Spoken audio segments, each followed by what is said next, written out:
Tumaas ang viewership ng Lakers at NBA dahil kay Luka Doncic. Mga teams ayaw raw makaharap ang Warriors sa playoff at Warriors nakita ang malaking pagbabago sa laro nitong araw. Napuwersa ang 60 turnovers ng Hornets at naibaba ang turnovers sa team. Nanalo ang Los Angeles Lakers ng isang napakahalagang laban nung linggo laban sa Denver Nuggets. Mahalaga ito dahil tila palaging natatalo ng Nuggets ang Lakers sa loob ng nakalipas na 2.5 season. Gayunpaman ibang-iba na ang hitsura ng Lakers ngayon. Ang bagong bersyon ng Lakers ay nagpapatunay na sila ay isang championship contender at kayang makipagsabayan sa kahit sinong team. Ang pagdagdag kay Luka Doncic ay hindi lamang nagpataas ng tsansa ng LA na magkampeyon kundi pati na rin ng kanilang viewership. Ang laban noong linggo kontra sa Nuggets ay nakakuha ng napakaraming manonood na may average na 2.57 million viewers. Kaya ito ang pinakapinapanood na programa sa telebisyon ng araw na yon. Hindi ito ang unang beses na tumaas ang ratings para sa Lakers. Ang debut ni Doncic bilang isang Laker laban sa Utah Jazz ay nagkaroon din ng napakalakas na viewership. Ayon sa ESPN-PR, ang laban na iyon ay may average na 2.01 million viewers na may pinakamataas na audience na 2.55 million. Ngunit mas mataas pa ang laban noong Sabado kung saan ang peak audience ay umabot sa 3.35 million. Tumaas ng 29% mula sa laban noong nakaraang taon sa pagitan ng Boston Celtics at New York Knicks. Ang laban ng Lakers kontra Nuggets ay naging pinakapinapanood na programa sa buong telebisyon noong araw na yon. Ang Lakers ay isang global brand at kapag pinagsama mo ito kay Doncic, isang global superstar, tiyak na magagandang bagay ang mangyayari. Ang buong mundo ay nanood at hindi binigo ni Doncic ang mga fans. Noong Sabado, ito ang kanyang opisyal na pagpapakilala bilang isang Laker. Sa laban na iyon, nagtala siya ng 32 points on 10 for 22 shooting from the field, 10 rebounds, 7 assists, 1 block and 4 steals in 31 minutes of action. Si Doncic ay naglaro ayon sa inaasahan ng Lakers at nagpakitang gilas siya kasama ang kanyang bagong partner in crime na si LeBron James. Bagamat malakas ang viewership sa laban kontra Nuggets, mas lalo pang inaasahang tataas ito sa laban ngayong araw kontra sa Dallas Mavericks. Ito ang unang pagkakataon na haharapin ni Luka ang kanyang former team mula nang matrade siya ng Dallas patungong Los Angeles. Matagal na niyang inaasam ang araw na ito at tiyak na tututok ang buong mundo ng basketball sa laban na ito. Sa kabilang balita naman, ang pagdating ni Jimmy Butler sa Golden State ay nagbigay ng kinakailangang enerhiya at kumpiyansa sa team. Kahit nakulang sila sa sukat, hindi naman sila nagkukulang sa talino at karanasan. Sa pagdaragdag ni Butler, isang 6'7" wingman na may 13 season na sa liga sa kanilang lineup ayon kay former All-Star DeMarcus Cousins, sila na ngayon ang team na dapat iwasan sa unang round ng playoffs. Ang Dubs ay nasa tamang forma, nanalo sa 5 sa kanilang huling 6 na laro, kabilang ang mga dominanteng panalo laban sa Sacramento at Dallas. Bagamat hindi naglalagay si Jimmy Buckets ng malalaking numero sa estadistika, matagumpay niyang naipasok ang sarili sa kultura ng team at pinuna ng kanilang mga kahinaan. Mula sa paglikha ng puntos sa free throw line, sa pagbabantay ng pinakamahusay na players ng kalaban, hanggang sa pagkuha ng rebounds upang punan ang kawalan ng isang tunay na sentro, ipinakita ng former Marquette star na handa siyang gawin ang anumang kinakailangan upang matulungan ang Warriors na magtagumpay. Akalain mong lumakas pa sila. Hindi ko inakala na ito ang magiging move na magtutulak sa kanila sa tuktok.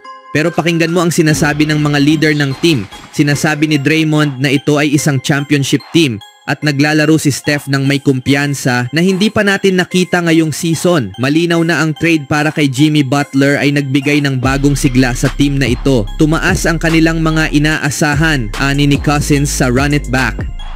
Sa 6 na laro mula nang matrade siya sa Golden State, nag-average si Butler ng 20.0 points, 5.7 rebounds, 5.5 assists, and 1.5 steals per game. Ngunit higit pa sa mga numerong ito, ang kanyang presensya ay nagbigay ng bagong sigasig at intensity sa parehong dulo ng court. Sa record na 30-27, nasa ikasyam na pwesto ang Warriors sa Western Conference. Bagamat kasalukuyan silang nasa play-in tournament, sinabi ni Cousins na dapat mag-ingat ang mga pinakamalalakas na team sa West sa posibilidad na makaharap nila ang Warriors sa playoffs, lalo na't may 2 silang kilalang playoff performers sa kanilang roster. Hindi pa ganun katagal mula ng pangunahan ni Butler noon ay nasa Miami Heat pa ang kanyang team sa upset kontra sa top-seeded Milwaukee Bucks patungo sa NBA Finals kung saan sila natalo sa Denver Nuggets. Natatakot ako. Kung ako ang una o ikalawang seed baka gusto kong umiwas. Alam mo na matalo ng ilang laro para ibang team ang makalaban sa unang round. Pero kung ang kalaban mo ay isang team na may Steph Curry sa unang round, nakakatakot, sabi ni DeMarcus. Kapag nasa kanyang pinakamahusay na forma si Curry, halos imposibleng pigilan siya sa court. Bilang isang 2-time MVP at 4-time NBA champion, binago niya ang laro gamit ang kanyang pambihirang shooting ability. At sa pagkakaroon ng dalawang elite defenders at playmakers sa Jimmy Butler at Draymond Green, anumang team ay dapat mag-ingat sa Warriors sa playoffs kung ayaw nilang mapaaga ang kanilang bakasyon. Speaking of Golden State, matapos durugin ng Warriors ang Charlotte Hornets nitong araw sa Chase Center, napalawig nila ang kanilang panalo sa 4 na sunod na laro, ang unang pagkakataon nilang magawa ito mula noong 3 linggo ng season. Ngunit higit pa sa score ang pinakamagandang balita para sa Warriors. Ito ay kung gaano kaunting minuto lamang ang kinailangan laruin ng kanilang mga star players bago ang paparating nilang 5 larong road trip. Si Steph Curry, Draymond Green at Jimmy Butler ay hindi kinailangang magtagal sa court ngunit nagawa pa rin nilang ipakita ang kanilang husay. Lahat ng players ay nag-ambag para sa Warriors at sa ika-4 na quarter kahit ang kanilang bench players ay nagpakitang gilas ng hindi bumagal ang takbo ng laro. Tuwing may pagkakataon si Curry na harapin ang kanyang hometown, palagi siyang nakakahanap ng dagdag na enerhiya at motibasyon. Dagdag pa rito, ang kanyang ama na si Del ay matagal ng commentator ng Charlotte at ang kanyang nakababatang kapatid na si Seth ay nasa kanyang unang buong season kasama ang team. Isang palabas para sa mga fans ang halos tiyak na magaganap. Hindi rin nag-aksaya ng oras si Curry. Sa first quarter pa lang nagpakitang gilas na siya sa pamamagitan ng sunod-sunod na tres na nagbigay ng lead sa Warriors. Sa bawat minutong nasa loob siya ng court, pinangunahan niya ang opensa at itinakda ang tono ng laro. Sa kabilang panig, nagpakitang gilas din si Seth Curry para sa Charlotte Hornets. Bagamat nagmula sa bench, nakapagbigay siya ng solidong kontribusyon para sa kanyang team. Samantala, bago ilabas ni Green ang kanyang pinakahihintay na podcast episode kasama si Kevin Durant, sinigurado muna niyang gagawa siya ng ingay sa court. Mula sa simula ng laro, nagpakita siya ng husay sa opensa at depensa, nagbibigay ng magandang galaw sa loob, nagpapasa ng maayos at nagiging malaking sagabal sa depensa ng kalaban. Hindi nagtagal, hindi makatitiyak ang Warriors ng panalo kahit laban sa pinakamahihinang team sa liga. Ngunit ngayon, naglaho na ang takot na iyon at nagsimula ito sa paglalaro ng simpleng basketball. Pangalagaan ang bola at samantalahin ang mga pagkakamali ng kalaban, yan ang ginawa ng Warriors sa kanilang kasalukuyang winning streak. Sa buong laro, pinakita nila ang husay sa kanilang ball movement at pagiging organisado sa opensa habang pinipilit din nilang mapilitan ang kalaban na magkamali.